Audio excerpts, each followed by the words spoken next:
अखण्डमण्डलाकारं व्याप्तं येन चराचरं तत्पदं दर्शितं येन तस्मै श्रीगुरवे नमः।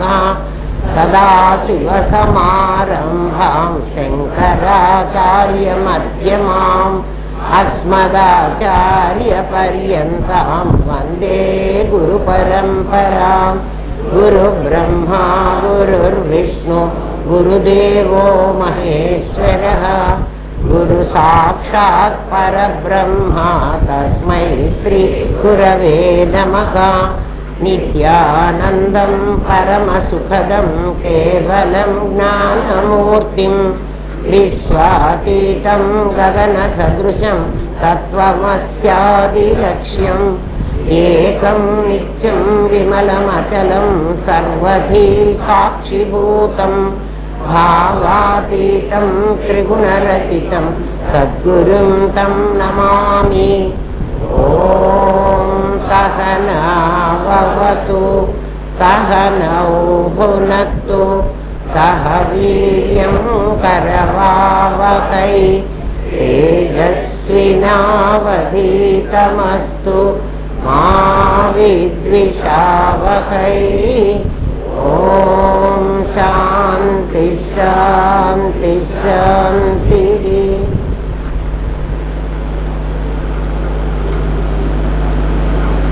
ఎనభైవ ప్రశ్న అయిపోయింది.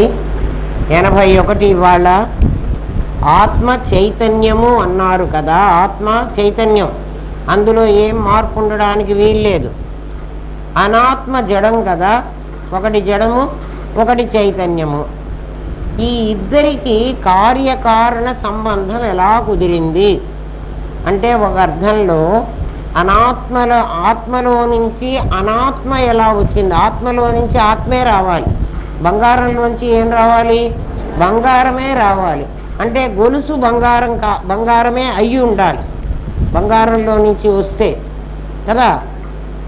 ఇక్కడ ఆత్మలో నుంచి వస్తే అనాత్మ కూడా ఆత్మే అయి ఉండాలి. మరి అది అనాత్మ ఎందుకు అవుతుంది? కార్యకారణ సంబంధం అంటే దేంట్లో నుంచి ఏది వస్తుందో ఒకటి కారణం, మరొకటి కార్యం. బంగారం కారణం, గొలుసు కార్యం. అట్లా ఆత్మ కారణం, అనాత్మ కార్యం కావాలి. ప్రశ్నలో అది అడుగుతున్నాడు. ఆత్మలో నుంచి అనాత్మ ఎలా వచ్చింది, చైతన్యంలో నుంచి చైతన్యం కాని పదార్థం ఎలా వచ్చింది, ప్రశ్న అది. అంతే, అర్థమైందా? పరమాత్మలో నుంచి ప్రపంచం వచ్చింది అంటున్నారు. ప్రపంచమేమో జడం అంటున్నారు, పరమాత్మ ఏమో చేతనం అంటున్నారు. చేతనంలోంచి జడం ఎట్లా వచ్చిందయ్యా అని అడుగుతున్నాడు వాడు ప్రశ్న. మీరు చెప్పండి ఎట్లా వచ్చిందో. ఏమో అవి ఆలోచించాలి కదా. కాదర్రా, చేతనంలో ఏమేమున్నాయి? ఒక జడము ఒక చైతనము రెండు ఉన్నాయి. అందులో నుంచి జడం ఈ ప్రకృతిలాగా వచ్చింది, చేతనం అందులో పరమాత్మ ప్రవేశించాడు. అది చెప్పడానికి మీకెందుకు భయం? ఇన్నాళ్ళ బట్టి పాఠం వింటూ, అంతేనా కాదా? కాబట్టి అచేతనం ఏది? జడము. జడం అంటే ఇగో మీకు కనపడుతున్న శరీరాలన్నీ అచేతనం. ఇది అనాత్మ. దీంట్లో ఒక ఆత్మ వచ్చి చేరింది అంటున్నాడు. వచ్చి చేరడానికి అక్కడే ఉంటుంది, దాని మీదే ఇది కట్టేశాం, అంతే కదా. అది చెప్పడానికి మరి ఎందుకు అట్లనే కూర్చున్నారు? తానున్నానని తెలుసుకుంటూనే అన్నీ ఉన్నాయని గ్రహించగలిగేది ఆత్మ. ఆత్మకి ఎప్పుడు సెల్ఫ్ ఎవిడెంట్ అని దానికి పేరు. సెల్ఫ్, తనకి తాను నేనున్నాను. ఎవ్వడికి ఈ ప్రపంచంలో నేనున్నాను అని చెప్పగల అధికారం లేదు, ఒక్క ఆత్మకే ఉంది. ఎవడు నేనున్నాను అని చెప్తున్నాడో వాడు ఖచ్చితంగా ఆత్మ. అర్థమవుతోందా? ఏరా భరత్, నువ్వు ఉన్నావా? ఉన్నాను అంటున్నాడు. ఎవడైతే ఉన్నాను, ఓ టేబుల్ నువ్వు ఉన్నావా చెప్పలేదు. అందుకని ఏది చెప్పలేదో అది అనాత్మ, ఏది చెప్పగలదో అది ఆత్మ. అర్థమవుతోందా? సెల్ఫ్ ఎవిడెంట్ అంటే అది అర్థం. అది సెల్ఫ్ ఎవిడెంట్ అంటే నేను ఉన్నాను అని చెప్పగలగాలి.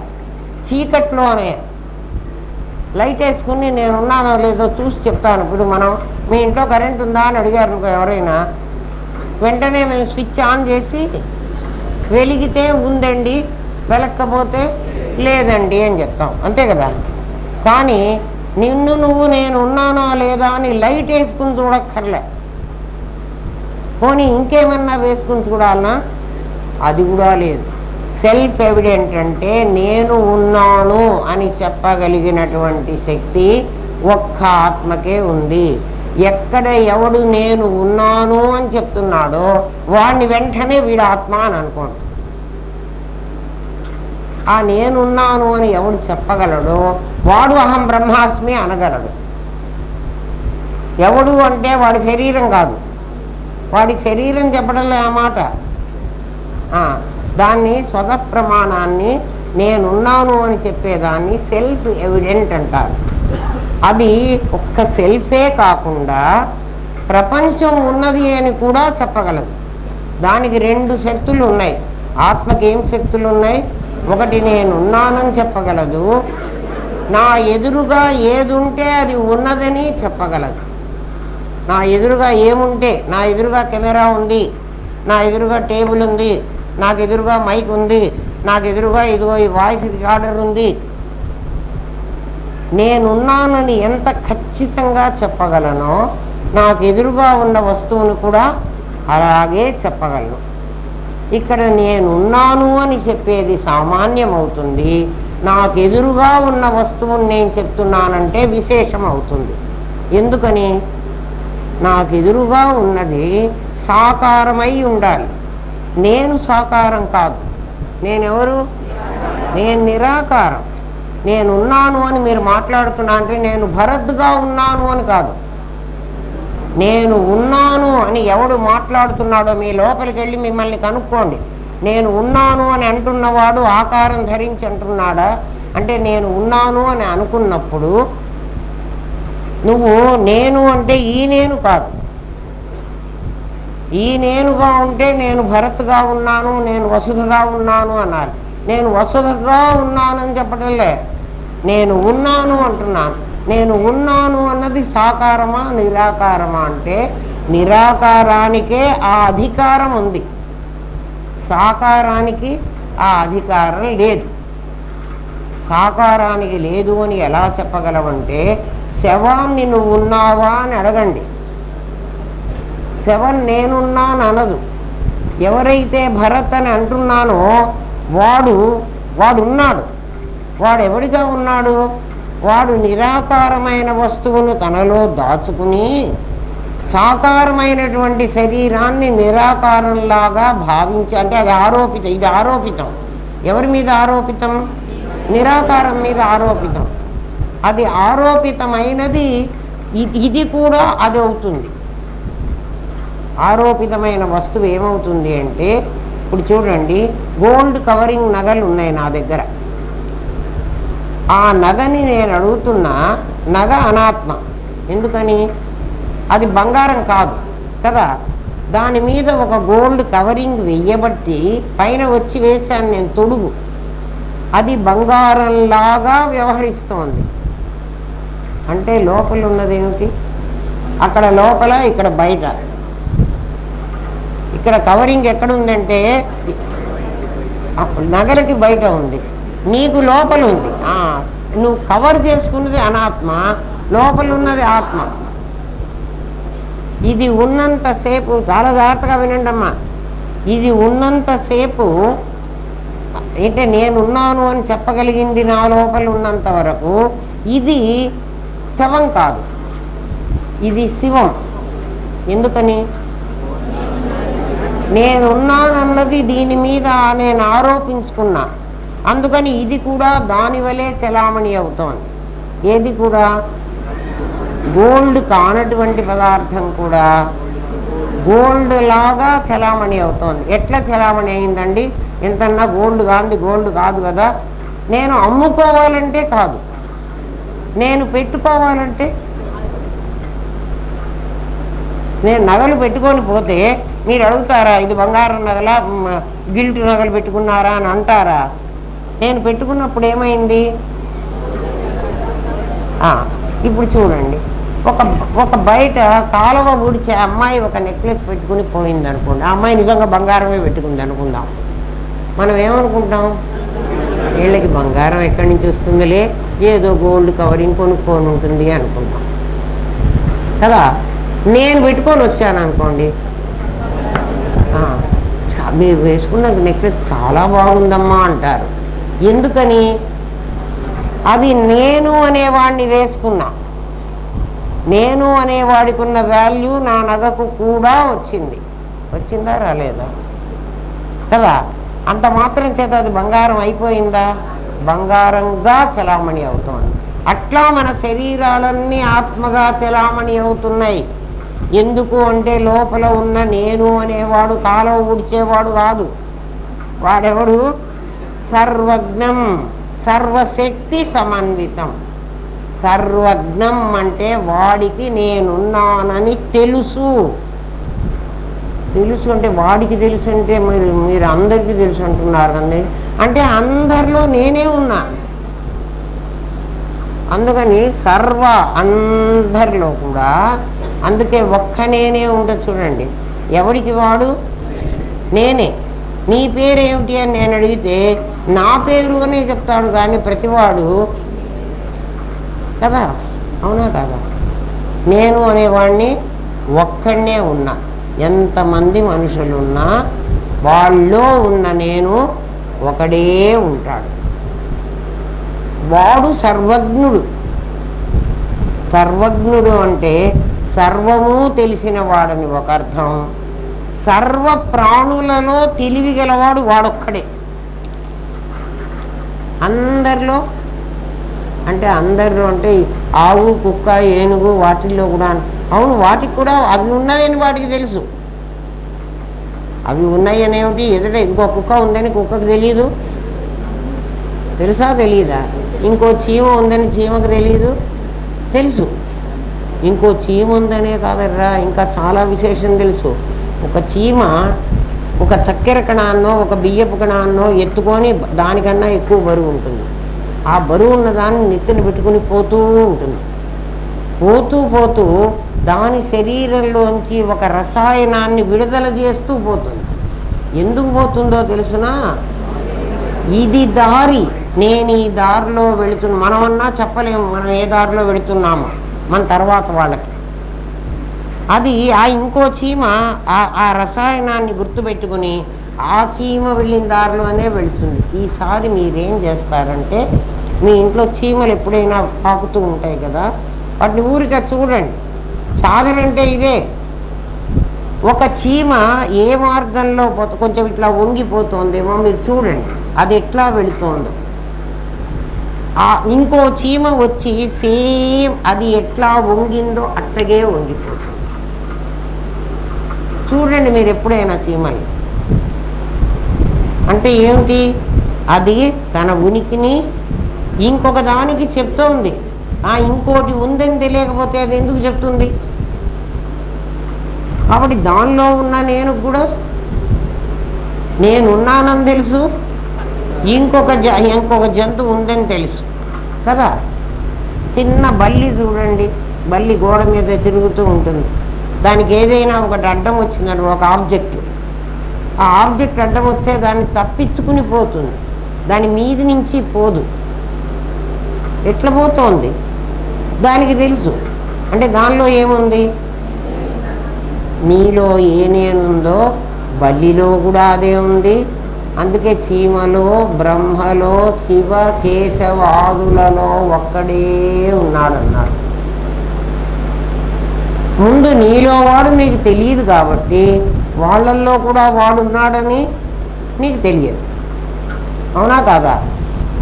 సరే, ఇప్పుడు నీకేమిటి అంటే ఆత్మకి ఏం లక్షణాలు బాగా గుర్తుపెట్టుకోండి. ఆత్మకి తను ఉన్నానని తనకు తెలుసు, తన ఎదురుగా ఉన్న వస్తువుని తెలుసు. ఎదురుగా ఉన్నది వస్తువునే తెలుసుకోగలదు. అంటే తను నిరాకారం అని తెలుసు, తన ఎదురుగా ఉన్న అన్ని సాకారాలను అది గుర్తించగలదు. మళ్ళీ ఎదురుగా ఉన్న నిరాకారాన్ని గుర్తించలేదు. నిరాకారాన్ని ఎందుకు గుర్తించలేదు? నిరాకారం నేనే కాబట్టి నన్ను నేను గుర్తించడం ఏమిటి? నిరాకారం నేనే. సూర్యుడు, అగ్ని, బల్బు తామున్నామని చెప్పగలవు. మనం ఎట్లాగైతే మనం ఉన్నామని చెప్పగలమో, నేనున్నాను అని మీరు ఎట్లా చెప్పగలరో, సూర్యుడు అలాగే వాడికి మాటలు రావు. అయినా సూర్యోదయం కాగానే మనకి వెంటనే ఏమనిపిస్తుంది? సూర్యుడు వచ్చాడు అని మనం అనుకుంటాం. సూర్యోదయం అయింది, సూర్యుడు వచ్చాడు. ఎట్లా కనుక్కుంటున్నావు? వాడు నేనున్నానని చెబుతున్నాడు నీకు. దేంతో చెప్తున్నాడు? వాడి ప్రకాశంతో చెప్తున్నాడు. ఎవరు? సూర్యుడు. సూర్యుడే కాకుండా అగ్ని, నిప్పు అక్కడ మండుతున్నది అనుకోండి, నిప్పు మాట్లాడదు. ఇప్పుడు ఎందుకు చెప్తున్నాను ఈ 3 ఉదాహరణలు అంటే, నీలో ఉన్న నిరాకారం కూడా ఇట్లాగే చెప్తోంది. నీ సాకారమైన శరీరంతో చేరి నువ్వు నేనున్నాను అని చెప్తున్నావు. నువ్వు నేనున్నాను అంటే నువ్వు నేను భరత్గా ఉన్నానంటున్నావు. సూర్యుడు నేను సూర్యుడుగా ఉన్నానంటల్లా, సూర్యుడుగా కాదు నేను ఉన్నానంటున్నాడు. సూర్యుడు కానీ చంద్రుడు కానీ వాళ్ళు ఏం చెప్తున్నారు? నేను ఉన్నాను అని చెప్తున్నారు. ఉన్నానని సూర్యుడు ఎక్కడ చెప్పాడండి అంటే, సూర్యుడిని చూడగానే నువ్వు వెంటనే ఇది తూర్పు అంటున్నావా లేదా?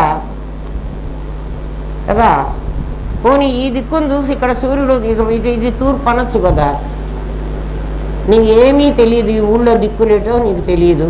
అయినా సూర్యుడిని చూడగానే తూర్పు ఇటు దక్షిణం రా, ఇటు పడమర రా, ఇటు ఉత్తరం రా, నువ్వే చెప్పేస్తున్నావు.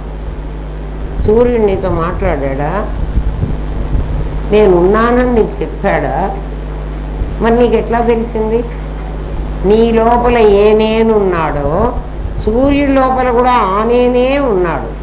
నీ లోపల నేను నీవు ఉన్నావని ఎలా మాట్లాడుతున్నావో, సూర్యుడి లోపల ఉన్న నీవు సూర్యుడు ఉన్నాడని మాట్లాడుతున్నావు. సూర్యుడు మాట్లాడలే.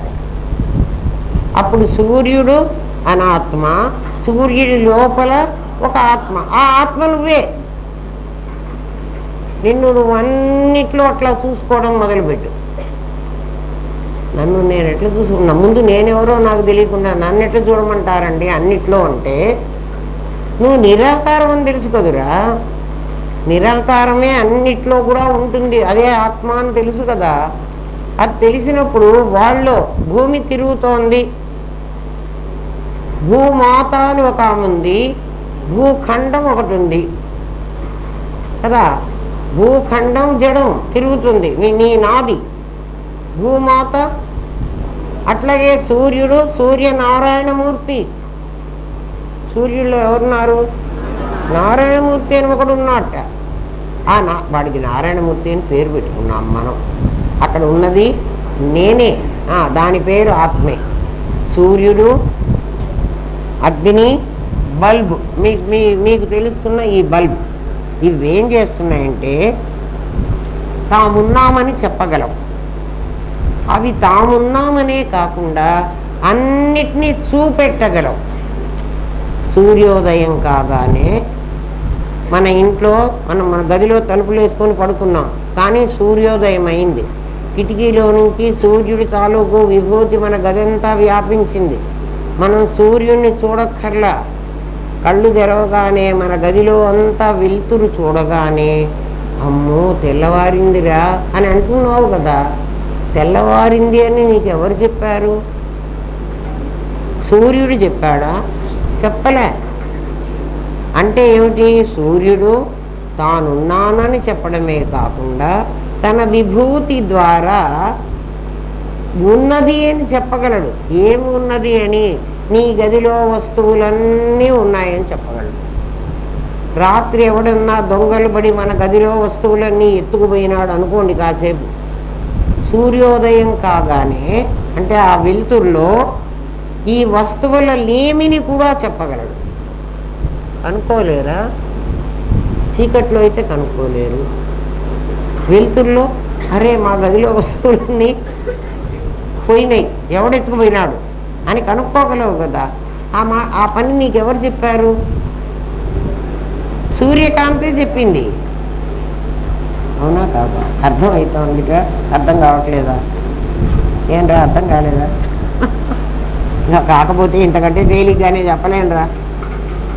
ఇంకా ఎవడన్నా తేలిగ్గా చెప్పేవాడు ఉంటే వెతుక్కోండి, దొరుకుతాడేమో ఎక్కడైనా. విను. అట్లాగే సూర్యుడు తాను ఉదయిస్తాడు, తన కాంతిలో సమస్త విశ్వాన్ని చూపెడతాడు అని అంటున్నామే కానీ ఆయన దేనికి కర్తృత్వం వహించడు. సూర్యుడు ఒక్కసారైనా నేను వెలిగి మీకు ఈ గదిలో వస్తువులన్నిటినీ, మీ ఇంట్లో వస్తువులన్నిటినీ చూపెట్టాను అని అన్నాడా? అంటే వాడు కర్త అయిపోతాడు. సూర్యుడు ఎలాగైతే తను వెలుగుతూ తానున్నానని, ఈ ప్రపంచం ఉన్నది అని నీకు చెప్పే సూర్యుడు, అన్ని సూర్యకాంతిలోనే మనకు అన్ని పనులు జరుగుతాయి.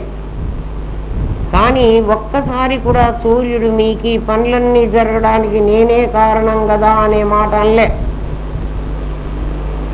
సూర్యుడు అనడు. అంటాడా? దాన్ని కర్తృత్వం వహించడం అంటారు. కర్త అవ్వడం, నేను కర్తని. ఇప్పుడు నేను ఇందాక కర్తృత్వం వహించా, ఏమని? నేనే పాఠం చెబుతున్నాను అని. ఆ కర్తృత్వం వహించేది ఆత్మ కాదు. ఆ మాట నీకు అనడానికి అధికారం లేదు. మరి ఎందుకన్నారండి మీరు అంటే, వ్యవహారంలో మీకు చెప్పకపోతే మీకు తెలియదని అన్నారు. అర్థమైందా? సూర్యుడు నేను కర్తగా, నేను కర్తృత్వం వహించలేదు అంటున్నాడు. అట్లాని నేను ఎన్ని చూసినా, తానున్నానని చెప్పినా, ఫలానా వస్తువులు చూపిస్తున్నానని చెప్పినా, నేను కర్తృత్వం వహించదు. ఎవరిలాగా? సూర్యుడిలాగా. సూర్యుడు చూడండి, ఇంకా చెప్తానేమో, ఇక్కడే ఉంటుందేమో చెప్తాను. ఉదయించాడని మనం అంటమే కానీ ఆయన ఉంటాడు. అగ్ని ఉంటుంది, అకర్తగా అన్నిటినీ చూపెడుతుంది. చూపెడుతుందంటే అగ్ని అన్నం వండుతుంది. మనం అన్నం వండాలంటే నిప్పే కావాలి. కానీ ఒక్కరోజు కూడా మన స్టవ్, గ్యాస్ సిలిండరు నేను కదా అన్నం వండి పెట్టాను మీకు అని అంటుందా? అదే వండుతోంది. పొయ్యి వెలిగించకుండా నాకు ఎంత వంట చేతైనా పొయ్యి మీద పెట్టి పొయ్యి వెలిగించకుండా నేను గంట సేపు ఉంచి దించి మీకు అందరికీ అన్నం పెడితే అది అన్నం కాదు. ఇప్పుడు అన్నం ఎవరు వండారు? నిప్పే వండింది. అయినా నిప్పు నేను వండాను అని అనదు. మరి నువ్వెందుకు ఇట్లా అంటున్నావు? అన్నీ నేను చేశానని అంటున్నావు కదా. ఏ పనైనా నేను చేస్తున్నా అంటున్నావు. నీలాంటిదే అది. ఎవరు? అగ్ని. నీలాంటి వాడే సూర్యుడు. ఏమ్మా, చీకటి గదిలో బల్బు వెలగగానే తానున్నానని చెప్పడమే కాకుండా ఆ బల్బు నేనున్నాను అని అక్కడి నుంచి చెప్తోంది. వస్తువులన్నిటినీ ప్రకాశింపజేస్తోంది. ఇప్పుడు ఆ బల్బు వెలగడమే కాక, ఈ బల్బు వెలగడమే కాక నా పుస్తకం మీద పడి దాని తాలూకు వెలుతురు నా కళ్ళకి ఈ అక్షరాలు కనపడేటట్టుగా చేస్తోంది. అయినా కూడా అది నేను కర్తని అంటలేదు. ఎవరు? ఆ బల్బు. ముగ్గురు అంటలేదు. సూర్యుడు అంటలేదు, అగ్ని అంటలేదు, బల్బ్ అంటలేదు. ఏమ్మా, అది కూడా అకర్తే. అలాగే ఆత్మ కూడా, నీ దగ్గరున్న నేను కూడా అది పుట్టదు అంటానికి అజా. జా అంటే పుట్టడం, అజా అది పుట్టలే. అమర అది చావు. ఎవరు కర్త అవుతారో వాళ్ళు చస్తున్నారు. మీరు చాలా జాగ్రత్తగా వినండి. ఎవరు కర్త అవుతున్నారు? నిజంగా నేను కర్త కావటం లేదు. అన్ని పనులు చేస్తున్నప్పటికీ అది కర్త కాదు. ఎవరిలాగా? సూర్యుడిలాగా, అగ్నిలాగా, బల్బులాగా. మన ఇంట్లో ఉన్న బల్బు నేను కర్తనంటలే. మన ఇంట్లో ఉన్న గ్యాస్ స్టవ్, గ్యాసు నేను కర్తనంటలే. నిజంగా చూడండి, గ్యాస్ సిలిండర్ మనం పెట్టుకున్న తర్వాత ఒక 15 రోజులకో 20 రోజులకో గ్యాస్ అయిపోతుంది. అంటే గ్యాస్ రోజు ఖర్చు అవుతోంది. ఖర్చు అవుతున్నదంటే అది ఖర్చు పెడుతోంది. అది వెలుగుతూ నీ అన్నాన్ని నీకు కావలసిన పదార్థాన్ని వండుతున్నది. నిజంగా అది కర్త, కానీ అది నేను కర్త కాదు అంటున్నది కదా. ఏది కర్త అనుకుంటుందో అది చచ్చిపోతుంది. ఒకటి రూల్ గుర్తుపెట్టుకోండి. కర్త ఎవరంటున్నారు? నీ లోపల ఉన్న నేను సూర్యుడిలాగా కర్తృత్వం వహించకుండా ఉంటే, నీ బయట ఉన్న నేను వండాను అంటోంది, నేను చెప్పాను అంటోంది కదా. ఎవరంటున్నారు? ఎవరు నేను అని తను కాని దాన్ని, కర్తృత్వాన్ని తన మీద వేసుకుంటున్నారో అది పుట్టింది, అది చస్తుంది. ఎవరు పుట్టారు చెప్పండి? ఇప్పుడు నాది పుట్టింది, నాది చస్తుంది. నాది ఏ పని చెయ్యదు, నాది నేను చేస్తున్నానని తన మీద వేసుకుంటుంది కదా. ఎందుకే నాది నువ్వు అట్లా వేసుకుంటున్నావు అని దాన్ని అడగండి. నా లోపల ఒక నేను ఉంది కదా, అందుకని ఆ నేను వల్ల నేను ఇంత గొప్ప క్రెడిట్ పొందుతున్నాను అంటుంది. ఆ నేను పోతే ఈ నాది వాల్యూనే లేదు. అది ఉన్నంత వరకు ఇది అమ్మో చాలా ఆటలు ఆడుతోంది. ఇప్పుడు ఎవరు పుట్టారు, ఎవరు చచ్చిపోతారు? మీకు ఎప్పుడైనా ఒంట్లో బాగలేక అమ్మో నేను చచ్చిపోతాను అని మీకు అనిపిస్తే వెంటనే నేను చావను, నాది చస్తుంది. మరి మీరు ఇప్పుడే నేను పోతే మీకు పాఠం చెప్పేవాడు ఉండనని అన్నారు కదమ్మా. నేను పోతే కాదు, నాది పోతే. ఆ మాట అంటున్నది కూడా నాదే, నాదైన నేనే ఆ మాట మాట్లాడుతుంది. అందుకని అది పోతుంది. ఎందుకని? అది పుట్టింది, అది పోతుంది. నువ్వు బతికుండగానే, నా గురువు నాకు చెప్పాడన్నాను కదా, దేహం లేని గురువు పాఠం చెప్పడం నువ్వు గుర్తు చేసుకో. దేహం లేని గురువు అంటే నాది లేని గురువు నీకు పాఠం చెప్పాలి. నాది ఉన్న గురువు పాఠం చెప్పాడనుకో, అప్పుడు స్వస్వామి సంబంధం. వాడు గురువు అయి కూర్చుంటాడు, నువ్వు శిష్యుడు అయి కూర్చోవాలి. ఎవడు గురువు అయి కూర్చుంటాడు? ఎవడి నాది దగ్గర నువ్వు పాఠం వింటాం మొదలుపెట్టావో ఆ నాదిగాడు ఏమైపోతాడు? వాడు గురువు అవుతాడు. అసలు వాడికి గురుత్వమే లేదు. ఏ నేను ఉండకపోతే, ఏ నాది ఈ ప్రపంచంలో ఉండడానికి పనికిరాదు, అది పుట్టింది. దానికి జన్మ ఉంది, దానికి డేట్ ఆఫ్ బర్త్ ఉంది. నేనుకు డేట్ ఆఫ్ బర్త్ లేదు. దేనికి డేట్ ఆఫ్ బర్త్ ఉంటుందో దానికి డేట్ ఆఫ్ డెత్ కూడా ఉంటుంది. ఎప్పుడు ఉంటుందండి? డేట్ ఆఫ్ బర్త్ ఎప్పుడో ఉంది, డేట్ ఆఫ్ డెత్ ఎప్పుడో ఉంటుంది. ఇది భూతకాలం, అది భవిష్యత్ కాలం కాదు. ఇది భూతకాలం, అది భవిష్యత్ కాలం అంటే మళ్ళీ తప్పు. ఎందుకని అంటే, ఒక బట్టల షాప్కి వెళ్ళాను నేను. వాడి దగ్గర తాన్లు ఉన్నాయి కదా. ఆ తాన్లో నాకు 6 మీటర్లు కావాలి, నేను చీర కొనుక్కోవాలని వెళ్ళే వాడి దగ్గరికి. ఆ తానులో నుంచి నాకు 6 మీటర్లు కావాలి, నేను చీర తయారు చేసుకోవాలి అని అడిగా. తానులో ఉండగా అది తానులో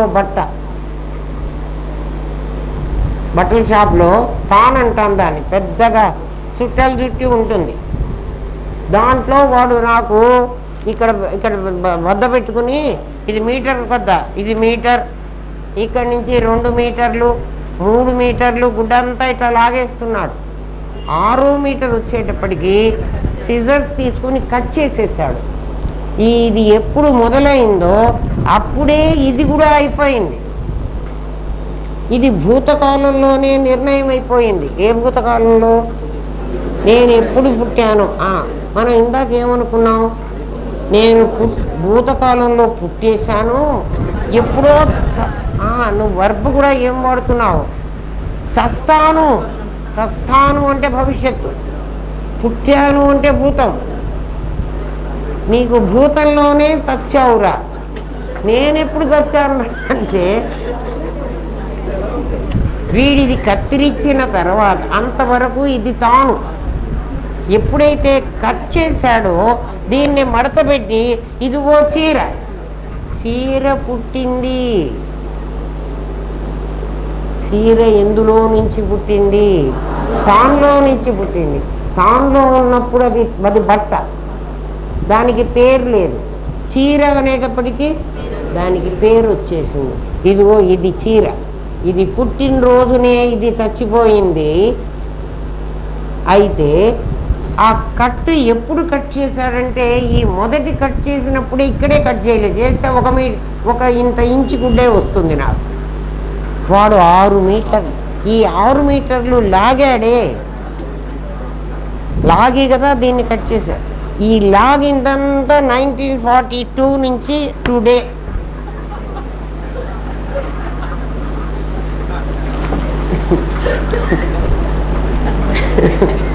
ఇప్పుడు అర్థమైందట్రా. దృష్టిం జ్ఞానమయీం కృత్వా పశ్యేత్ బ్రహ్మమయం జగత్. మీరు ఎక్కడికైనా వెళ్ళండి, పరమాత్మ మీకు కనపడతాడు. కనపడ్డా లేదా? అజ అమర. ఎవరైతే కర్తృత్వం వహిస్తున్నారో, ఎవరు కర్తృత్వం వహించారు? ఇప్పుడు నేను కట్టుకుంటాను అంటే దేన్ని తాను కట్టుకోను, చీర కట్టుకుంటాను. అనుభవానికి వస్తున్నది. అట్లా నాది అనుభవానికి వస్తుంది. ఏది పుట్టిందో, ఏది చస్తుందో అది అనుభవించేది. లోపలున్న నేనుకి మరి అప్పుడు నా నేను ఏమనాలి? అనుభవింప దిగుస్తాను. ఒక పిల్లవాడికి ఒక తల్లి అన్నం పెడుతోందనుకోండి, తల్లి నేను తింటుంటే నేను అన్నం తింటున్నాను, నేను వాడికి పెడితే నేను తినిపిస్తున్నాను అంటుంది. తినడము తినిపించడము. ఇప్పుడు ఏం చేస్తోంది?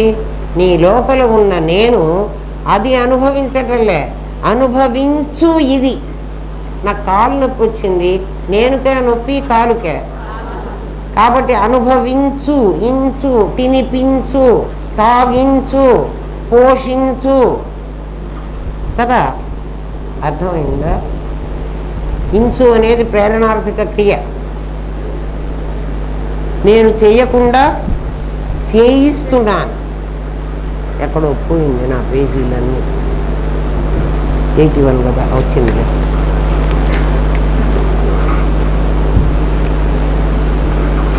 నీవు ఆత్మ అనేది ఆత్మ కాదు. నేను ఆత్మ అంటున్నాను కదా, అది నిజంగా ఆత్మ కాదు. మనం ఏమంటున్నామంటే, ఎవరన్నా మనిషి చచ్చిపోయినాడు అనుకో, వెంటనే ఆ చుట్టుపక్కల ఉన్న వాళ్ళందరూ చేరి వీడి ఆత్మకు శాంతించాలి, ఆత్మశాంతి. చూడండి, ఆత్మహత్య అంటావు. ఒరే నేను ఆత్మహత్య చేసేసుకుందాం అనుకున్నారా? నేను ఈ కష్టాలన్నీ పడలేకుండా ఉన్నాను. ఆత్మహత్య అంటే ఆత్మను నువ్వు హత్య చెయ్యగలవా? ఎవరిని హత్య చేయగలవు? దేహాన్ని హత్య చేయగలవు కదా. దాన్ని దేహాన్ని హత్య చేస్తాను అనుకున్నా ఆత్మని హత్య చేస్తానంటావేమిటి? ఎందుకంటే నువ్వు దేహాత్మ, ఇంద్రియాత్మ, ప్రాణాత్మ, జీవాత్మ అనే లేని వాటికి ఆత్మశబ్దంతో నువ్వు అంటున్నావు. నువ్వు రోజు ఏమంటున్నావంటే ఆత్మశాంతి లేదు నాకంటావు. ఆత్మకు శాంతి లేకపోవడం ఏమిటి? ఆత్మకు శాంతి ఇస్తాడట వీడెవడో, వాడి ఆత్మకు వీడు శాంతి ఇస్తాడట. అనాత్మని ఆత్మ అంటాం ఒక తప్పు, ఆ ఆత్మ చచ్చిపోయిందంటాం ఇంకో తప్పు. ఆ ఆత్మకు వీడు శాంతి ఇస్తాడట. ఏమిరా 3 తప్పులు చేస్తున్నాడు. మళ్ళా నేను ఏ పాపం చేయలేదండి, పాపమే చేయలే, అసలు పుణ్యాత్ముని నేను. ఈ పుణ్యం బుగ్గైనట్టుంది. అవునా కాదా? నిజంగా బ్రహ్మ విద్య తెలిస్తే అసలు మాట్లాడకుండా నోరు మూసుకుని ఉంటాడు. మాట్లాడకూడదు. ఏం మాట్లాడాలి అంటే, నిన్ను గురించి ఏమన్నా మాట్లాడతాంటే మాట్లాడు, వాణ్ణి గురించి నా దగ్గర ఎందుకురా? వాణ్ణి గురించి అంటే నాది కాని వాణ్ణి గురించి నా దగ్గర ఎందుకు మాట్లాడతావు? నిన్ను గురించి ఏమన్నా ఉంటే మాట్లాడు. మాట్లాడాల్సిన అవసరమే లేదు నీకు కదా. చూడండి, ఆత్మశబ్దంతో నువ్వు అంటున్నావు. అది కాక ప్రేతాత్మ, ప్రేతాత్మ అంటే దయ్యం కదా, దయ్యానికి కూడా ఆత్మ పెట్టేశావు. భూతాత్మ, పుణ్యాత్ముడురా చచ్చిపోయినాడు, పుణ్యాత్మ, పాపాత్మ అని విశేషణాలు నీ ఇష్టం వచ్చినన్ని చెప్తున్నావు. అడ్జెక్టివ్లు దొరికినన్ని. ఆత్మకు ఎన్ని తగిలించావో చూడు. ఎన్ని తగిలించావు? దేహాత్మ అన్నావు, ఇంద్రియాత్మ అన్నావు, ప్రాణాత్మ అన్నావు, జీవాత్మ అన్నావు, భూతాత్మ అన్నావు, పుణ్యాత్మ అన్నావు, పాపాత్మ అన్నావు, ప్రేతాత్మ కూడా అనేసావు. అసలు ప్రేతాత్మ అంటే అర్థం తెలుసునా? ప్రాయిత, డిపోర్టెడ్ సోల్. డిపోర్ట్ అయిపోయింది. రైలు ఈ స్టేషన్ను వదిలేసింది. ట్రైన్ డిపోర్చల్ అంటే అర్థం ఏంటి? రైలు వెళ్ళిపోయింది. ఇప్పుడు నువ్వేమంటున్నావు? ప్రేతాత్మ, ప్రాయిత ప్రేత అవుతుంది. ఆత్మ దీన్ని వదిలిపెట్టి పోయింది. ఆత్మ వదిలిపెట్టిపోయిందా? ఇది వదిలేసిందా? కదా, ఆత్మ పోలే. అందుకే పొరపాటుగా ఎక్కడ ఆత్మ పోయిందని నువ్వు అంటావేమో, స్వర్గానికో నరకానికో పోయింది అంటావు కదా నువ్వు. ఎందుకు? మన ఇంట్లో ఎవరైనా చచ్చిపోయినారనుకోండి, వెంటనే ఆ చిన్న తెలియని పిల్లలు ఎవరో ఉంటారు. ఏమైనాడు మన తాత అని అడిగారు అనుకోండి, వెంటనే ఏమని చెబుతారు ఆ ఇంట్లో వాళ్ళు? దేవుడి దగ్గరికి పోయినాడమ్మా. ఎందుకు? వాడు ఇక్కడ ఉండకుండా దేవుడి దగ్గరికి ఎందుకు పోయినాడు? ఇక్కడే ఉండి సావచ్చు కదా. చచ్చేవాడు పోయి చావడం ఎందుకురా, ఉండి చావచ్చు కదా. మనకి తెలియ, మనమేమో మాకంతా చాలా లాంగ్వేజ్ నాకు చాలా బాగా వచ్చండి. తెలుగు అండి, తెలుగు నాకు బాగా వచ్చండి. ఏం రాలేదు నీకు, అన్ని తప్పులు మాట్లాడుతున్నావు. తప్పులు మాట్లాడుతున్నావు, నాకు అన్నీ వచ్చు అంటావు. నిన్నేం చెప్పమంటావు? చూడు, ఎందుకురా ఇట్లా అంటున్నావంటే, నీవు కొన్ని కృత్రిమ భావాలు, ఏమా ఫాల్స్ ఇంప్రెషన్స్ అంటారు, కృత్రిమ భావాలు స్థిరంగా వేసుకున్నావు. అవి నీకు ఎట్లబడ్డాయో నాకు తెలియదు కానీ ఏమా, అవి ఏమంటే నీవు నీ బర్త్ డేట్ చెప్తున్నావు. అహం బ్రహ్మాస్మి అని చిలుక పలుకులు పలుకుతూ గురువుగారు చెప్పించారు, తత్వమసి అహం బ్రహ్మాస్మి. చూపు చిలక పలుకులు అవి. చిలక రామరామ అంటే రామరామ అంటుంది. చిన్నపిల్లలు ఉన్నారు మన ఇంట్లో, పసిపిల్లలు. రామ్ రామ్ సీతారాం అంటే రామ్ రామ్ సీతారాం. వాళ్ళకి రామ్ అంటే ఏమో తెలీదు, సీతారాం అంటే ఎవడో తెలియదు. నువ్వు వాడికి ఎట్లా చెప్పావు, వాడు అట్లా అంటున్నాడు. అదన్నమాట. చిలక పలుకులు పలుకుతూ నేను పుట్టాను అంటావు. నీవు పుట్టావా? అజరైన ఆత్మను నేను ముసలివాణ్ణి అంటావు. నువ్వేమంటావు? నేను పుట్టాను అంటావు కదా. నేను పుట్టాను, జాగ్రత్తగా వినండి. నేను పుడతానా? నేనెవరో ఇప్పుడు చెప్పా కదా, సెల్ఫ్ ఎవిడెంట్. సెల్ఫ్ ఎవిడెంట్ ఎట్లా పుడుతుంది? మరి ఎవరు పుట్టారు? నాది పుట్టింది. నాది పుట్టింది, నాది ముసలితనం వచ్చింది కదా. నేను ముసలివాణ్ణి అంటున్నావు. పుట్టని నీవు పుట్టాననడం ఇంప్రెషన్, అది నువ్వు వేసుకున్నావు. ఎవడన్నా నువ్వు పుట్టలేదురా అని నేను అన్నాను అనుకో, ఏందండి మీరు ఇట్లా చెప్తారు? నేను పుట్టానని నాకు ఖచ్చితంగా తెలుసు. ఖచ్చితంగా తెలుసా? పుట్టింది నీకు తెలుసా? మీ అమ్మ చెప్తే తెలుసా? మరి మీ అమ్మ అబద్ధం చెప్పిందేమో. అబద్ధమే చెప్పింది. ఏం అబద్ధం చెప్పింది? నేను పుట్టని వాణ్ణి, నన్ను పుట్టావంటాం ఆవిడ చేసిన పెద్ద తప్పు. పైగా ఎంత తప్పు చేసిందంటే, పుట్టానంటమే కాదు, మీ అమ్మల్ని అంటున్నాను అనుకోవాకండి. మీ అమ్మ కూడా నిజంగా మీ అమ్మ కాదు, అది నాటకంలో అమ్మ కదా. దాన్ని అట్లా చెప్పమన్నారు, అది అట్లా చెప్తున్నది. ఎందుకంటే దానమ్మ దానికి అదే చెప్పింది. అన్ని రాంగ్ ఇంప్రెషన్స్ అన్నీ బాగా వేసి పెట్టారు. అందుకని ఇప్పుడు గురువు చెప్పినా కూడా నువ్వు నమ్మవు. ఎంత చెప్పినా ఏంట్రా నేను నేను బర్త్డే సెలబ్రేట్ చేసుకుంటుంటే అసలు నేను పుట్టలేదంటుంది ఏంటి ఈమె పైగా నువ్వు పుట్టాననడమే ఒక ఇంప్రెషన్, తప్పక చస్తానంటావు. పైగా తప్పక చస్తానండి. కృష్ణ పరమాత్మ చెప్పాడు కదా, జాతస్య ధ్రువో మృత్యు. మీరు కృష్ణుడి కంటే గొప్పవాళ్ళ? పుట్టిన ప్రతిమాని ఆయన ఏమన్నాడు? పుట్టినవాడు చస్తాడన్నాడు. నువ్వు చస్తావల్లే. నీకు భగవద్గీత ఏమర్థమైందో? ఎవడు పుట్టాడో వాడు చస్తాడు. ఆ కృష్ణుడు అబద్ధం చెప్పలే. ఎవడు పుట్టాడు? ఇందాక చీర పుట్టింది, చీర చిరిగిపోతుంది, తాను పుట్టలేదు, తాను చావదు. మరి తాను ఏమవుతుంది? తాను ఇంకా 4 చీరలు అవుతుంది. ఒక చీర ఆమెకి పోయింది, ఒక చీర ఈమెకి పోయింది, ఒక చీర ఈమెకి వచ్చింది. ఈమె చీర పెట్టెలో అట్లాగే దాచిపెట్టుకుంది, ఆమె చీర రోజు కట్టుకొని చింపి పారేసింది. ఆమె చీర చిరిగింది ఒక తానులోవే. ఆమె చీర చిరిగింది, ఈమె చీర ఎందుకు జరగలేదు? ఆమె చీర లైఫ్ టైం అది, ఈమె చీర లైఫ్ టైం అది. అందుకని తాను చావదు. అద్వైతం ఎంత బాగుంటుందో చూడండి రా.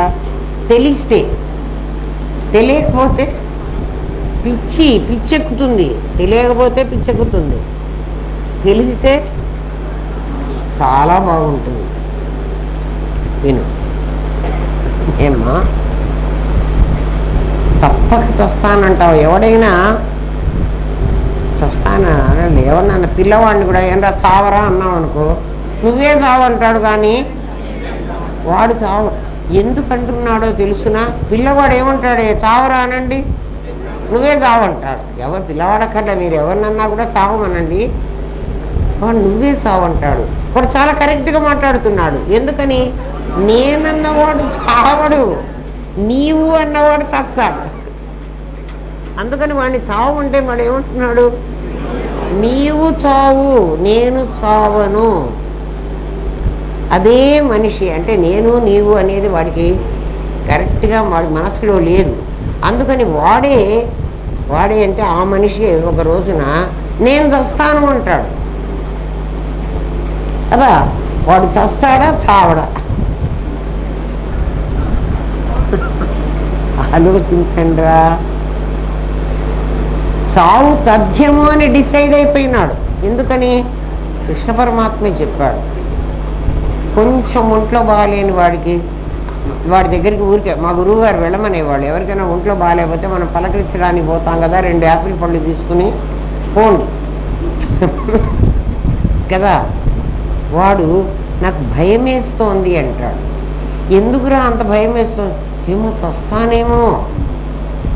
అరే కాస్త జ్వరం వచ్చేప్పటికే చస్తావా? ఒకవేళ చస్తావా అనుకో, ఎవడైనా ఆపగలరా కదా.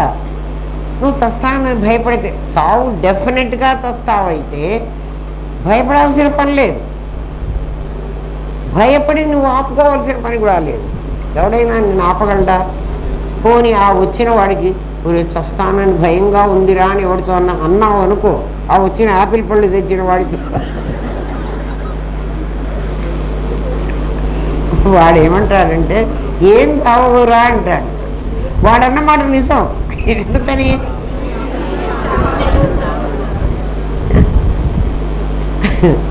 ఏం చావురా అంటే వాడు మళ్ళీ వెంటనే ఏమంటాడంటే నాకు ఒంట్లో బాగాలేదురా, నేను చస్తానేమో అంటాడు. అంటే వాడికేమో చస్తానని డిసైడ్ అయిపోయినాడు.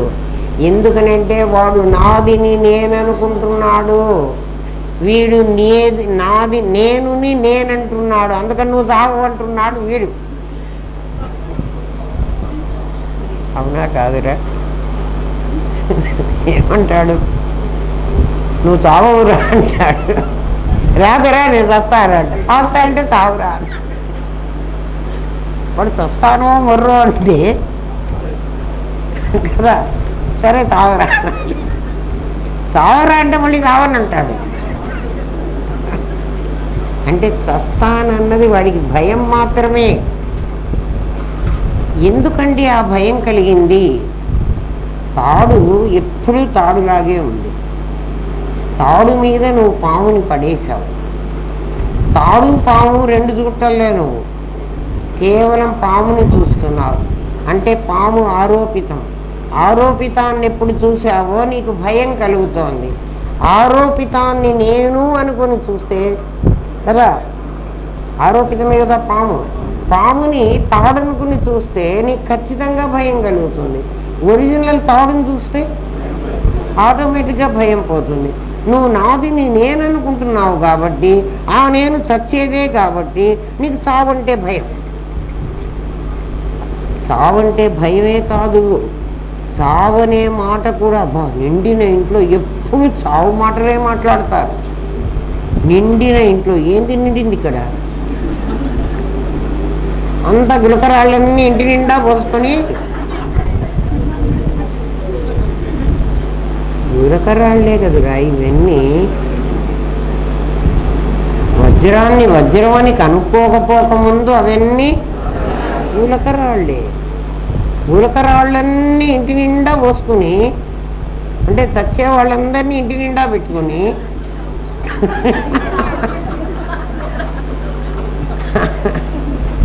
మన ఇంటి నిండా ఇంట్లో ఉన్న వాళ్ళందరూ, ఇంట్లో ఎవరున్నారే? అందరూ నాదులే ఉన్నాయి, ఒక్క నేను కూడా లేడు. లేడా అండి? ఉన్నా. నేనున్నానని నాకే తెలియదు, నా ఇంట్లో వాళ్ళకేం తెలుస్తుంది? అందుకని అందరము డిసైడ్ అయిపోయినాం చస్తాము అని. నది చావు తథ్యమని డిసైడ్ అయిపోయినా. ఒకసారి ఆలోచించు. అహం బ్రహ్మాస్మి అనకముందు నువ్వు ఇప్పుడు అహం బ్రహ్మాస్మి అంటున్నావు. మొట్టమొదటి నీ గురువు నీకు పంచకోశ విచారణ చేయించాడు కదా. నాయన, పంచకోశాలు ఉన్నాయి, దేహం పుట్టింది, దేహం చస్తుంది, దేహానికి నేను అనిపించుకునే అర్హత లేదు, అది ఎప్పుడైనా నాది కావాల్సిందే. నువ్వే మాట్లాడుతున్నావు కదా, నా కాలు, నా కన్ను, నా రక్తం, నా మాంసం, నా కండరాలు అన్నీ నావే కదా. ఇందులో నేనేదో వెతుక్కున్నావా? దేన్ని నేనంటున్నావు? ఎదుటివానిలో ఉన్న నేనును నీవు అంటున్నావు, ఎక్కడో ఉన్న నేనును వాడు అంటున్నావు. నాకు దగ్గర ముగ్గురున్నారు. ఒకటి నేను, నాకు ఎదురుగా ఉన్న ఒకడిని నీవు. ఎందుకంటే వాడు నేను ఒకటని నాకు తెలియదు. దూరంగా ఉన్నవాడిని వాడు అంటున్నా. అందుకని వ్యాకరణం కూడా ఏమని చెప్పిందంటే, నిన్ను గురించి చెప్పుకుంటేప్పుడు తాను ఉత్తమ, నిన్ను ఉత్తముడు అనుకోరా, అందుకని ఉన్నాను అను. ఇంకొక నిన్నే మా రామ అడిగితే నేను చెప్తున్నాను, తెలుగుకి అంత గ్రామర్ ఉందా అమ్మ? అక్కడ అమెరికాలో అయితే మాకు ఇంగ్లీష్కి ఇది ఏమేమి రాయాలో అవన్నీ ఉన్నాయంటే, నాయన దీనికి కూడా ఉందిరా. నేను అని ఎప్పుడు అంటున్నావు? నువ్వు అన్నావు కదా, నేను పక్కన నువ్వు పెట్టావు. ఉన్నాను అంటున్నావురా, నీవు పక్కన ఊ పెట్టావు. ఉన్నావు అంటున్నావురా, అదేం కష్టం లేదు కదా. నీవు అని ఎప్పుడన్నావు? నువ్వు ఉన్నాను అంటావా? ఎందుకనవు? నీవు వాడు అన్నావు కదరా, వాడి పక్కన డూ పెట్టావు కదరా, వాడు. కాబట్టి వాడు ఉన్నాడు అన్నావురా. ఇందులో ఆలోచించు. తను ఉత్తమ, తన్ని గురించి చెప్పుకుంటేప్పుడు ఎదుట మధ్యమ, ఎక్కడో ప్రథమ. ప్రథమ విభక్తి ప్రత్యయం వాడు. దేవుణ్ణి వాడు అన్నావు, అందుకని వాడెక్కడో ఉన్నాడు. కాబట్టి నాకు ఎదురుగా ఉన్నది నీవు. నీవు అంటే జగత్తువి, జగత్తు ఉన్నది. జగత్తు స్త్రీలింగం కాబట్టి నపుంసకలింగం అసలు. అందుకని ఉన్నది. నేను జీవుణ్ణి, నేను. కాబట్టి నేను ఎట్లా, నేను స్త్రీగా ఉన్నా పురుషుడిగా ఉన్నా నేను అని ఎప్పుడు అంటున్నాను? నేను ఉన్నాను, నేనున్నాను, నువ్వు ఉన్నావు, వాడున్నాడు. నాకు ఈ ముగ్గురే కనపడుతున్నారు.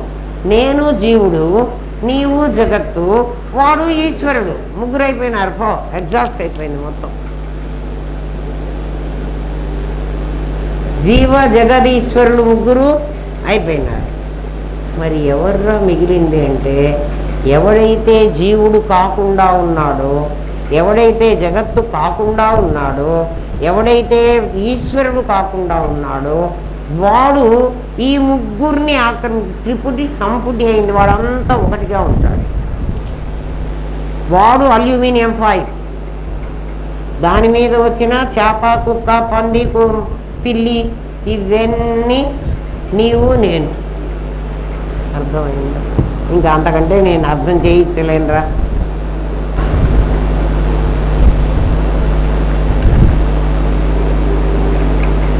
ఏమ్మా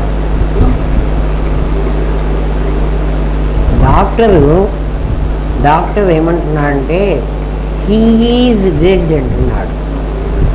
డాక్టర్ ఏమంటున్నాడు? హీ ఈజ్ డెడ్ అంటున్నాడు.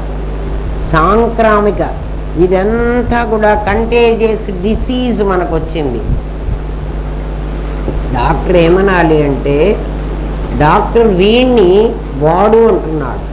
మీకు 3 చెప్పాను కదా, నేను, నీవు, వాడు. వాడంటే ఈశ్వరుడు, నేనంటే నేనే, నాకు ఎదురుగా ఉంది నీవు. డాక్టర్ నేనైతే ఒక డాక్టర్ ఉంటాడు, వాడు నేను కదా.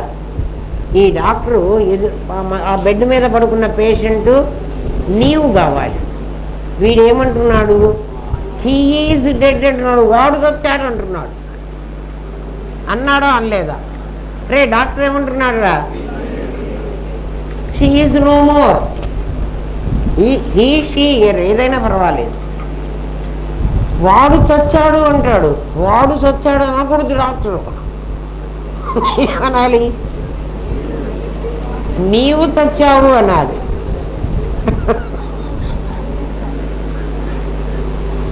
డాక్టర్ కూడా తప్పు మాట్లాడుతున్నాడు. ఇందాకే మనం వాడు అని ఎవరిని అన్నాం? వాడు చస్తాడా? మరి డాక్టర్ అన్నాడు కదా వాడు చచ్చాడని. డాక్టర్ ఎవరిని వాడు, ఎవరిని నేను, ఎవరిని నీవు అంటున్నాడంటే వీడిని అంటున్నాడు. వీడు ఎందుకంటే డాక్టర్ దృష్టిలో కూడా వీడు నేనుగా చెలమణిస్తున్నాడు. వీడు నేనైతే ఆ పేషెంట్కి పక్కన నుంచున్న అటెండర్ ఎవడో వాడు నీవైనాడు, పేషెంట్ ఏమైనాడు? వాడైనాడు. అది అందుకు అని వాడు చచ్చాడన్నాడు. డాక్టర్ అబద్ధం మాట్లాడా? డాక్టర్ నిజం మాట్లాడాడు. ఒక సెన్స్లో డాక్టర్ అబద్ధం మాట్లాడాడు, ఇంకొక సెన్స్లో డాక్టర్ నిజమే మాట్లాడాడు. అద్వైతి ఇట్లాగే ఉంటాడురా. ఈ రకంగా ఆలోచిస్తేనే వాడికి అద్వైతం వంట పడుతుంది. ఏమ్మా? ఎందుకంటే అద్వైతి అంటే ఎవడంటే పరస్పర విరుద్ధమైనటువంటి వాటిని రెండింటినీ కలిపి వాటిని నీకు అర్థమయ్యేట్టు చెప్పగలడు. అది వాడి గొప్పతనం. ఏమ్మా? ఇది సాంక్రామిక వ్యాధి అంటాడు. సాంక్రామిక వ్యాధి అంటే కంటేజియస్ డిసీజ్. ఏది కంటేజియస్ డిసీజ్ అంటే ఒకటి తర్వాత ఒకటికి అతుక్కుపోయింది ఈ రోగం. ఏం అతుక్కుపోయింది అంటే నేనును మర్చిపోయి బ్యాక్గ్రౌండ్కి పంపించి నాదిని ఫోర్ ఫ్రంట్కి తీసుకొచ్చి నాదితో డీల్ చేయటం వాడికి సాంక్రామిక వ్యాధి. అది నీకైనా వాడికైనా అందరికీ కరోనా వ్యాపించింది. అంటే దానికి మెడిసిన్ లేదు. దానికి మెడిసిన్ ఒక్క రామనాథం గారి దగ్గరే ఉంది కదా. అయితే ఆ మందు ఉపయోగించుకోవడానికి మనకు బుద్ధి పుట్టడం లేదు. మనకు బుద్ధి పుట్టదు. మనకి చాలా ఫెసిలిటీస్ కావాలి కదా. ఎందుకంటే మనం జనరల్ హాస్పిటల్లో ట్రీట్మెంట్ తీసుకోవడానికి మనం రెడీగా లేము. మనకేం కావాలి? స్టార్ హోటల్ లాంటి హాస్పిటల్ కావాలి. ఎందుకంటే వాడు కానీ మన డబ్బులన్నీ తీసుకోడు. మన జనరల్ హాస్పిటల్కి యోగ్యంగా చేయగలిగే శక్తి వాడి ఒక్కడికే ఉంది కదా. సాంక్రామిక వ్యాధి అంటే ఒకడి నుంచి ఒకడికి వచ్చి వ్యాధిలాగా కాకుండా అది సామాన్యమైపోతుంది. మొదట్లో కరోనా వస్తే భయపడాలి, తర్వాత ఒరే 100 మంది చచ్చారు, చస్తే చావని, ఇన్ని కోట్ల మంది ఉండేటప్పుడు 100 మంది పోతే అది మన పరిస్థితి. పరమాత్మే ప్రపంచంగా కనిపిస్తున్నాడంటే పరమాత్మ లక్షణాలు ప్రపంచంలో ఉండాలి. బంగారమే గొలుసైనప్పుడు బంగారం లక్షణాలు గొలుసులో ఉండాలి. అంటే గొలుసులో బంగారం కనిపించాలి. గొలుసు గిల్ట్ కనిపించి బంగారంలో బంగారం కనిపిస్తే కంసలవాడు మనకిస్తే మనం తీసుకుంటామా? నేను ఇచ్చిన బంగారంలో ఏ వాల్యూస్ ఉన్నాయో నాకు ఇచ్చిన గొలుసులో ఆ వాల్యూ ఉంటేనే. ఒక్క రవ తగ్గితే కూడా 22 ఉండాలి. 21 క్యారెట్ ఓన్లీ అమ్మా, కొంచెం కాపర్ ఎక్కువ కలిపాను, 21 పర్వాలేదు తీసుకో అంటే అమ్మో నేను తీసుకోను. కొన్ని 23 వాడు ఇవ్వడు కదా. తాడు పాముగా కనిపిస్తుంది అంటే తాడుకి పాముకు సన్నగా పొడవుగా ఉండడం, వంకర టింకరగా ఉండడం అనే లక్షణాలు కారణానికి కార్యానికి ఒకటే ఉండాలి. అప్పుడే మనం తాడుని పాము అనుకుంటాం. అది వంకర టింకరగా ఉండాలి, సన్నగా పొడవుగా ఉండాలి.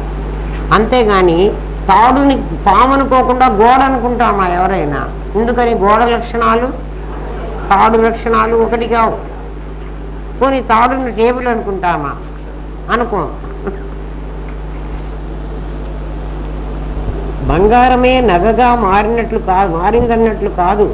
బంగారము నగ ఏకకాలంలో కనిపిస్తాయి. రజ్జు సర్పంలో రజ్జువు సర్పం ఏకకాలంలో కనిపించవు. ఒకే కాలంలో నీకు తాడు పాము కనిపిస్తాయా? తాడు పాము కనిపిస్తే నీకు అసలు పాము భయం ఉండదు. తాడు కూడా కనిపించి పాము కూడా కనిపించిందనుకో నీకు భయం ఉండదు. తాడు కనిపించకుండా ఉండి తాడు స్థానంలో పాము కనిపిస్తేనే మనకు భయం.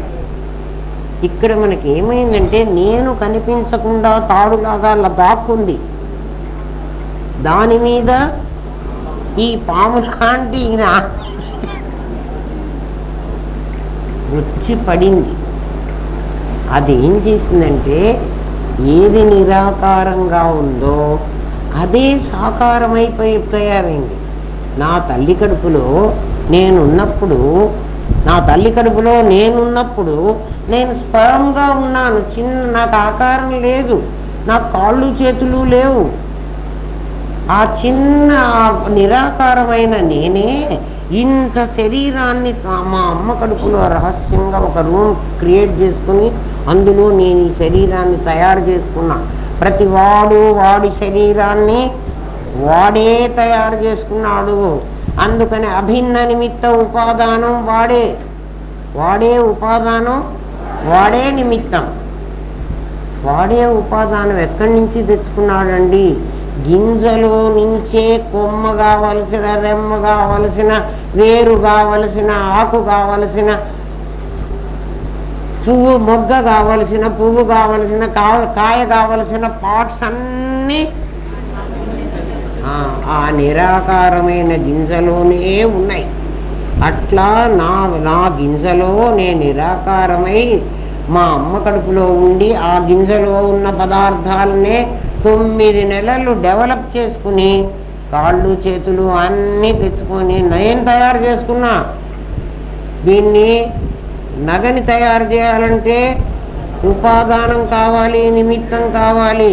నేను తయారవ్వాలంటే అభిన్న నిమిత్త ఉపాదానం. అందుకే భగవద్గీత ఏమందంటే అర్జున సదసత్యాహం అర్జున నేను సత్తు అసత్తు రెండూ నేనే. సత్ అంటే నేను, అసత్ అంటే నాది. నేను నాది ఇక్కడ నీకు విడివిడిగా కనపడవు, తాడు పాము కనిపించినట్టుగా కాదు కదా. నేను మీద నాదుంది, తాడు మీద పామేశావు అని మాకు పాఠం చెబుతున్నారు మీరు. తాడు మీద పామేయలే, తాడే పాముగా కనిపిస్తోంది. పరమాత్మే ప్రపంచంగా కనపడుతున్నాడు. అసత్కల్పార్థగం భాసతే, అది దీనిగా కనిపిస్తోంది. అది వేరు ఇది వేరు కాదు. అర్థమైందా? రజ్జువును చూసినంతసేపు నువ్వు అలాగే చూడు, దీపం పెట్టి చూడు. దీపం పెట్టి చూసినంతసేపు నీకు తాడు కనిపిస్తుంది. తాడును చూస్తున్నంతసేపు నీకు పాము కనిపించిందా? ఎప్పుడు కనిపించింది పాము? తాడును చూడనప్పుడు. ఇప్పుడు నువ్వు తాడును చూడలేదు కాబట్టి, తాడంటే నేను నువ్వు చూడలేదు కాబట్టి నీకు పాము కనిపిస్తోంది. నేను రోజు చెప్తాను మీకు, అమ్మాయి ఎన్నిసార్లు మీరు నాదిని నేను అనుకున్నారో లెక్కేసుకోండి. ఎప్పుడు నాదిని నేను అనుకుంటారు. ఎందుకని అనుకుంటున్నాం? నేను చూడలే మీరు. మరి మీరు ఇన్ని రోజులు చెబుతున్నారు కదండి నేను గురించి. పరోక్ష జ్ఞానమే ఇది. అపరోక్ష అనుభూతి కావాలి.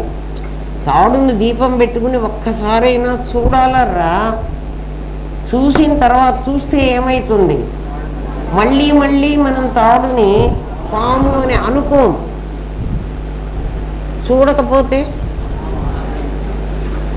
ఎన్నిసార్లైనా పాము కనిపిస్తుంది. అందుకని ఎప్పుడు మనం తాడును చూడగలుగుతాం? దీపం ఉంటేనే చూడాలి. దీపం అంటే ఇక్కడ దీపం ఏమిటి? జ్ఞానమే. జ్ఞానంతో నువ్వు ఒక్కసారి నేను చూడగలిగితే, ఎందుకంటే బంగారాన్ని చూడగలిగితే నగ కనపడుతుంది అంటానికి లేదు. బంగారము నగ, నీకు నగలో బంగారం ఈ క్షణం కూడా కనపడుతుంది. దానికోసం పెద్ద రీసెర్చ్ చెయ్యక్కర్లే. కుండలో మట్టి ఎక్కడ కనపడుతుంది? కుండలో మట్టి అంతటా కనపడుతుంది. మరి అట్లా తాడులో పాము, పాములో తాడు. ఇదిగో ఇది పాము, దీని లోపల తాడు కదా. ఒక్కసారి తాడు చూస్తే తాడు వేరే పాము వేరే కనపడదు.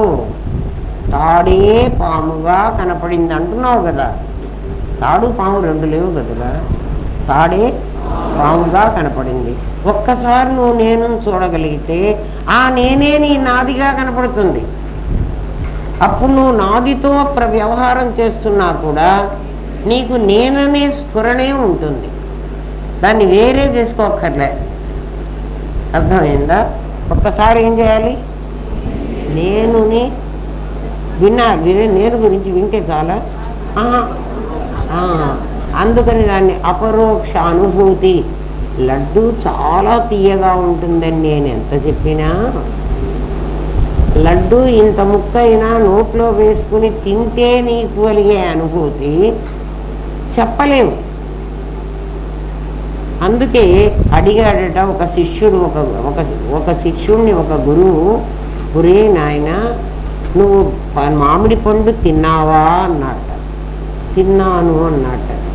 అది మైసూర్ పాక్ లాగా ఉందా, పంచదారలాగా ఉందా, చెరుకు రసంలాగా ఉందా, తేనెలాగా ఉందా, దేనిలాగా ఉందో చెప్పరా? మామిడి పండులాగే ఉంది అనాలి. అంతేనా? మామిడి పండు ఎట్లా ఉందిరా అంటే మామిడి పండులాగే ఉంది.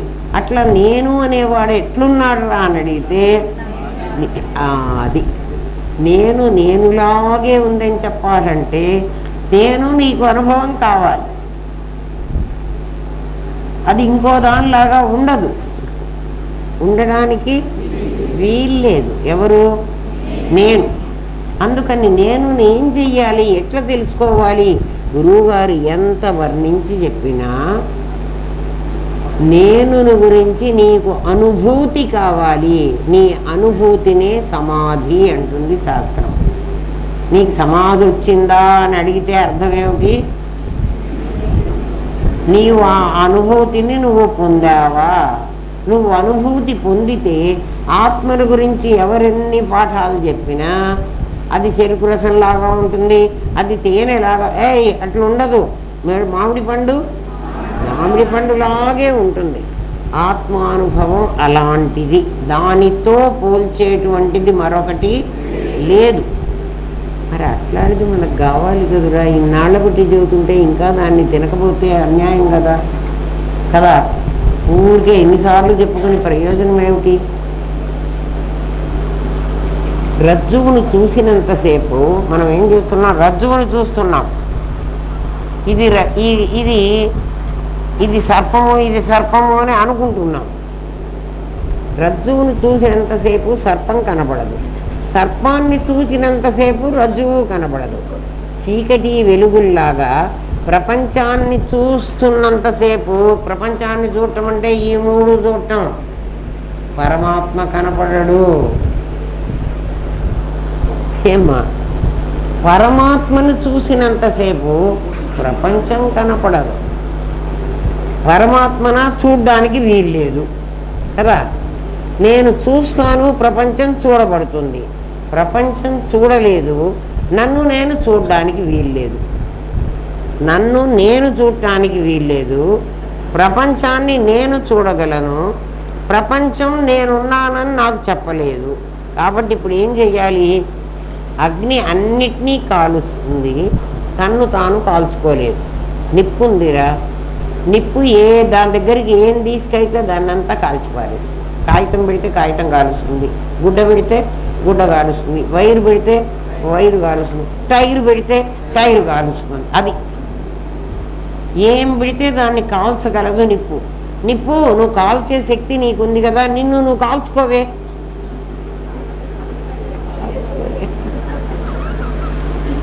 ఏమన్నా పెట్టు కాలుస్తా, నాకు కాల్చే శక్తి ఉంది అంటుంది. అది కాల్చుకుంటే అది ఆత్మాశ్రయ దోషం అవుతుంది. దాన్ని అది కాల్చుకుంటే కదా, దేన్నైనా ఇంకా ఎవరిని వాళ్ళే కాల్చుకుంటారు. ఆత్మాశ్రయ దోషం అంటారు దాన్ని. మేకరు కారణం, మేడు కార్యం. ఎస్యైవ స్ఫురణం సదాత్మకమ సత్కల్పార్థకం భాసతే. ఏ స్ఫురణ అయితే ఎప్పుడూ ఉంటూ ఉండని దాని వలె కనిపిస్తుందో అది పరమాత్మ. ఎప్పుడూ ఉంటుంది. చూడండి, మనకు జాగ్రత్త అవస్థలో మనలోనే ఉంది, స్వప్నావస్థలో మనలోనే ఉంది, సుషుప్తి అవస్థలో మనలోనే, తురీయంలో మనలోనే ఉంది కదా, మరణంలో మనలోనే ఉంది, కోమాలో మనలోనే ఉంది. చూడండి, అంటే అది ఉందంటే మనమెవరు, అదెవరు? మనం నాది. అవస్థలన్నీ ఎవరికి ఉన్నాయరా? నాదికి ఉన్నాయి, నేనుకు లేవు. ఎందుకని? నేను ఒకప్పుడు నిద్రపోయి, ఒకప్పుడు మెడకోతో ఉండి, ఒకప్పుడు కలగనేది కాదు. నేను ఉంటుంది అంతే. అందుకని అది ఉంటుంది, ఉన్నదానిలాగా కనిపించదు. ఇది లేదు, ఉన్నదానిలాగా కనిపిస్తుంది. ఇది లేదు కానీ ఇది ఉన్నదానిలాగా. అంటే ఏం చెప్తుందంటే, ఇప్పుడు మేమంతా మెళుకువతో ఉన్నామండి అంటుంది. నాకు రాత్రి కల వచ్చిందండి అంటుంది. కల వచ్చినప్పుడు ఇది ఉన్నది కదా. నేను నిద్రపోయినానండి అంటుంది. నిద్రపోయినప్పుడు కూడా ఇది ఉన్నది. ఎవరున్నారు? నాది ఉంటుంది, నేను ఉండదు. ఉండదు కదా. ఏది ఉంటుందో అది ఉండని దానిలాగా, ఏది ఉండదో అదిరా ఇక్కడ చిత్రం. ఎందుకండి అట్లా కనిపిస్తుంది అని అడిగితే శాస్త్రం ఏం చెప్పిందంటే, ఒక పరిగెత్తేది ఒక పరిగెత్తుతూ ఉందిట, ఒక పరిగెత్తనిది ఇద్దరున్నారు ఇక్కడ మన దగ్గర. ఒకటేమో నుంచునే ఉంటుంది, ఒకటేమో పరిగెత్తిపోతూ ఉంటుంది. పరిగెత్తేదేమో పరిగెత్తేదానిలాగా కనిపించదు, నుంచున్నది పరిగెత్తేదానిలాగా కనిపిస్తుంది. చూడండి, కావాలంటే మనం రైల్లో పోతున్నామర్రా, చెట్లన్నీ పరిగెత్తిపోతాయి, పోల్స్, కరెంటు పోల్స్ అన్నీ, కరెంటు పోల్స్ స్థిరంగా నుంచున్నాయి. చూడండి, కాలం గడుస్తోంది అంటున్నామే, ఎవరికి? నాదికి. నేను అలాగే స్థిరంగా ఉంది కదా. కానీ నాదికి కదా వయస్సు వచ్చింది. 83 ఏళ్ళు ఎవరికి వచ్చినాయి? నాదికి వచ్చినాయి. ఎందుకంటే నాది పరిగెత్తుతోంది. నాది పరిగెత్తే దానిలాగా కనపట్టలే. మనం ఏమంటున్నామంటే నాదికి వచ్చినాయనిలే, నేనుకు వచ్చినాయి అందాం. మన వయస్సు ఎప్పుడు చెప్తున్నప్పుడు ఏం చెప్తున్నాం?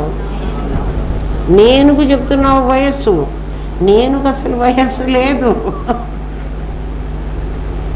అది వివర్తం. ఏది పరిగెత్తుతోందో అది పరిగెత్తని దాని వలె, ఇది ఉన్నదాని వలె ఉంటుంది. ఏది పరిగెత్తదో అది పరిగెత్తుతున్నట్టు మనకు కనపడుతుంది. నేను నడవటంలే, ఎందుకంటే అది ఘనం, అది నడవదు, ఇది నడుస్తుంది. ఇది నడిచి దీనికి ఇంత వయస్సు వస్తుంది, ఇది చచ్చిపోతుంది. అది చావదు, ఎందుకంటే దానికి వయస్సు లేదు. దీనికి పరిమితులు ఉన్నాయి, దీనికి 100 ఏళ్లే బతకాలి అని ఉంది. దానికి ఏళ్లతో సంబంధం లేదు, అది ఎప్పటి నుంచో ఉంది. ఎందుకంటే ఎప్పటి నుంచో ఉందని మీరు చెప్తే మేము నమ్మాలండి. ఎందుకు అర్జున, నీకు నాకు ఎన్నో జన్మలు గడిచినాయి, అవన్నీ నాకు తెలుసు నీకు తెలియదు అన్నాడు. అవన్నీ నాకు తెలుసు నీకు తెలియదు అన్నాడు. ఎందుకంటే నేనెవరో నీకు తెలియదు, నీకు నీ నాదే నిజం అంటున్నావు. ఎక్కడున్నాడండి అర్జునుడు? ఆ మాట చెప్పాడా? అర్జునుడు ఆ మాట చెప్పకపోతే కృష్ణుడితో ఏమన్నాడు? వాడు నా తాత, వీడు నా గురువు, వీడు నాకు తమ్ముడు, వీడు నా మామ. ఎవరికి వీడందరూ నాదికే కదా. అందుకని అర్జునుడికి నేను తెలీదు, కృష్ణుడికి నేను తెలుసు. అందుకని అర్జున, నీకు నాకు ఎన్నో జన్మలు గడిచినా నాకు తెలుసు, నీకు తెలీదు. ఎందుకు బావా, నువ్వు నేను ఒకసారే కదా ఇక్కడే ఉన్నాం కదా, ఏమి నీకంత కోబ్రహ్మవే, నీకెట్ట తెలిసింది, నాకెందుకు తెలియదు అని అర్జునుడు అడగలే. ఆయన దేవుడు కాబట్టి ఆయనకి తెలిసేమో అనుకున్నాడు కదా.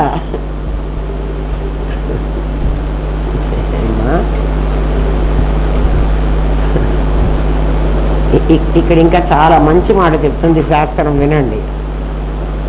పరమాత్మ ఒకటి పరిగెత్తుతోంది, ఒకటి పరిగెత్తడం లేదు. పరిగెత్తేది నీ శరీరం, పరిగెత్తకుండా నిలబడుతున్నది నీ కానీ అది నడిచినట్టు నీకు కనబడుతోంది, ఇది నడవనట్టు కనబడుతోంది. నిజంగా ఎవడికి వాడు ఇది పుట్టినప్పుడు ఎంత ఉన్నదో ఇప్పుడు ఎంత ఉందో పరిమాణంలో మారింది తెలుస్తున్నది కదా కదా. కాలం వల్ల మారింది ఎవరు? ఇది కదా. దీనికి నిజంగా వయస్సు వచ్చింది, నేనుకు వయస్సు రాలే. కానీ దీనికి పెరుగుదల కానీ, చిన్న క్రియ కానీ, నిర్మాణ క్రియ కానీ నేను ఉండడం వల్లే జరుగుతోంది. నేననేవాడు లేకపోతే ఇది పెరగదు. ఎందుకని? నేననేవాడు నాకు 3 ఏళ్లకే లేడు అనుకో, ఇంకా ఈ నాదిని ఇక్కడ పెట్టుకో, దీనికి పెరగడానికి అవకాశం లేదు. ఇది పెరిగింది అంటే నేనుంటేనే పెరుగు. అలాత శాంతి అని ఒక శాస్త్రం ఒక మాట చెప్తుంది. అలాత శాంతి అంటారు దాన్ని. అలాత శాంతి అంటే ఒక కాగడ ఉంటుంది కదా, కాగడ అంటే ఒక కర్ర, దేవుళ్ళని ఊరేగింపులు చేసేప్పుడు ఒక కర్రకి ఇట్లా అంతా బట్ట చుట్టి దాన్నంతా నూనెలో ముంచి దాన్ని వెలిగిస్తారు. అప్పుడప్పుడు దానికి కాస్త నూనె పోస్తూ ఉంటారు. అదేమిటంటే ఇట్లా కడ్డీ, ఆ కడ్డీ ఇక్కడ వెలుగుతూ ఉంటుంది. నూనె ఇట్లా పట్టుకుంటే కర్ర వెలుగుతూ ఉంటుంది. ఇది అది బట్ట చుట్టి నూనె వేసి వెలిగిస్తారు. అది వెలుగుతూ నేనున్నాను అని చెప్తుంది. మనం ఎట్లా నేనున్నానని చెప్తున్నామో అది కూడా వెలుగుతూ నేనున్నానని చెప్తుంది. దాన్ని వెంటనే ఏం చేశాడంటే ఒకడు ఇట్లా తిప్పాడు. మనం దీపావళి మాట కాకర ఒత్తులు చేతిలో పట్టుకుని ఇట్లా తిప్పుతాను చూడండి, అట్లా తిప్పాడు. ఇప్పుడు తిప్పితే ఒక సర్కిల్ వచ్చింది కదా, దాన్ని ట్రయాంగిల్గా తిప్పాను, ఒక ట్రయాంగిల్ వచ్చింది. తిప్పితే త్రిభుజం. ఒక స్క్వేర్గా తిప్పాను, ఒక చతురస్రం. ఒక రెక్టాంగిల్గా తిప్పాను, ఒక దీర్ఘ చతురస్రం. ఇప్పుడు దీర్ఘ చతురస్రము, త్రిభుజము, సర్కిల్ 4 మీకు కనపడ్డాయి.